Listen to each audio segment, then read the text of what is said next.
On 29 April 1999, Lal was one of several models working at an unlicensed bar at a party in a restaurant overlooking the Qutub Minar in Mehrauli. By midnight, the bar had run out of liquor, and it would, in any event, have ceased sales at 12:30 a.m. After midnight, Manu Sharma walked in with three friends and demanded to be served liquor, offering 1,000 for it. Lal refused and Sharma then fired a 22 caliber pistol at the ceiling as an intimidatory act. Lal refused again, Sharma fired again, and the second bullet hit Lal in the head, killing her. Due to confusion, a fight followed the shooting, during which Sharma and his friends Amradeep Singh Gill, Vikas Yadav, and Alok Khanna left the scene. Thereafter, it was reported that contact could not be made with Sharma's family, including his mother, and that they were absconding. After eluding police for a few days, with the assistance of accomplices, Khanna and Gill were arrested on 4th May and Sharma on 6th May.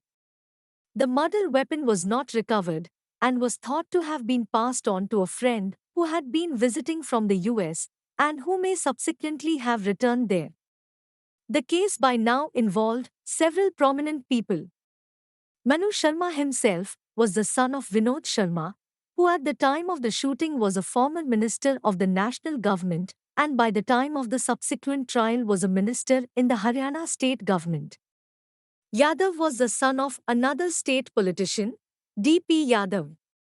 Bina Ramani, who had redeveloped the premises where the party took place, was a socialite and fashion designer who allegedly had contacts in high places and whose daughter Malini Ramani knew Lal as a fellow model.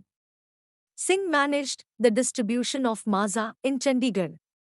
Amit Jhigan, an accomplice of Sharma, was arrested on 8th May and charged with conspiring to destroy evidence, as it was believed that he had retrieved the pistol from its original hiding place near the bar. While he was remanded in custody, Yadav was still at large, and it had also proved impossible to locate his father, who had promised to deliver his son to the police. It had by now become clear that the party, which was claimed to be a farewell function for Ramani's husband, George Melhot, had in fact been open to anyone willing to pay. Ramani, her husband, and her daughter Malini were arrested on the same day as Jhigan. They were charged with operating an illegal bar and, although released on bail, had to surrender their passports.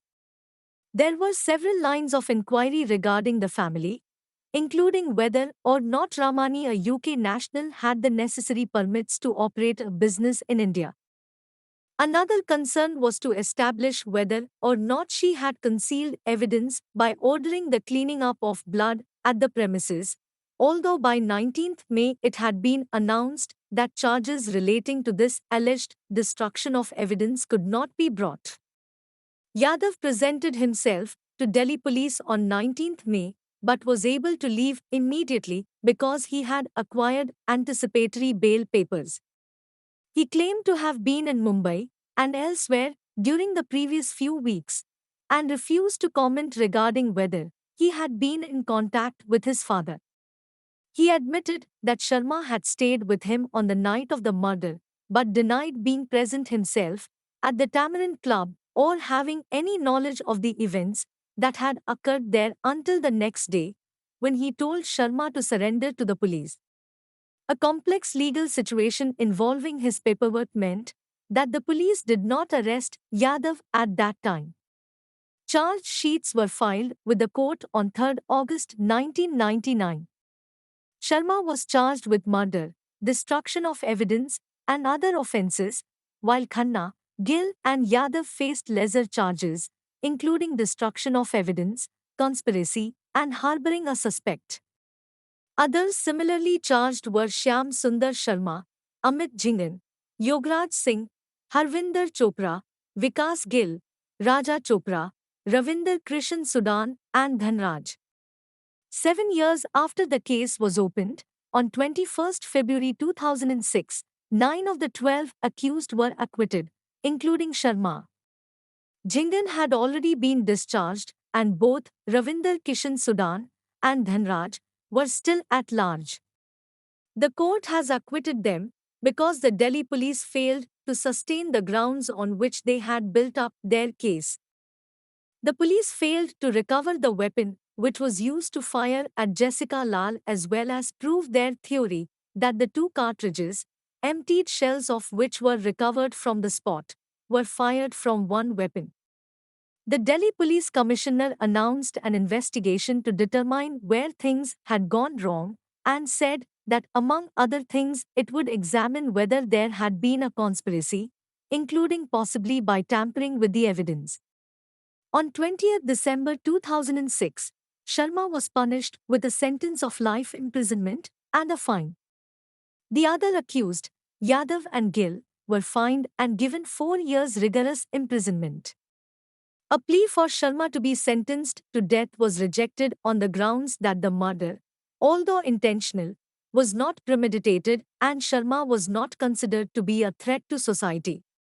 Sharma's lawyer announced that the decision would be appealed in Supreme Court because the judgment was wrong in holding Bina Ramani to be a witness.